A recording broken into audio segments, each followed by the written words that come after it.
Welcome to our channel. Today we how to activate Paramount Plus on LG TV. Quick guide step by step clearly.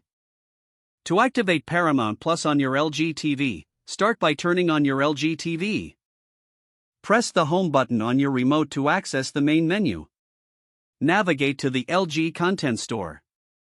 In the search bar, type Paramount Plus. Select the Paramount Plus app from the search results. Click on the Install button to download the app. Once the installation is complete, open the Paramount Plus app. You will be greeted with a welcome screen. Select the Sign In option. If you do not have an account, choose the option to create a new account. Enter your email address and create a password. After signing in, you will receive an activation code on your TV screen. Now, grab your smartphone or computer and open a web browser. Visit the Paramount Plus activation website. Enter the activation code displayed on your LG TV.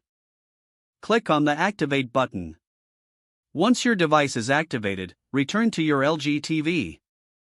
The Paramount Plus app should refresh automatically. You can now start enjoying your favorite shows and movies on Paramount Plus. If the page does not load, refresh the browser or try again in a private or incognito window.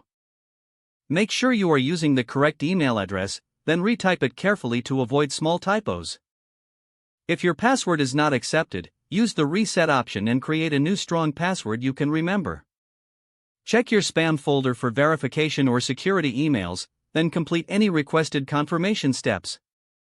Enable two-factor authentication if available to improve account security and reduce unauthorized access risk.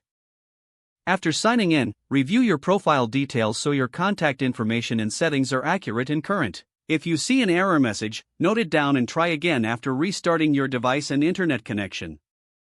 Log out when you finish, especially on shared devices, to keep your account and payment information secure.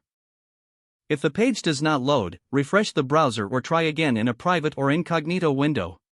Make sure you are using the correct email address, then retype it carefully to avoid small typos. Don't forget to like this video and subscribe to our channel for more step-by-step tech guides.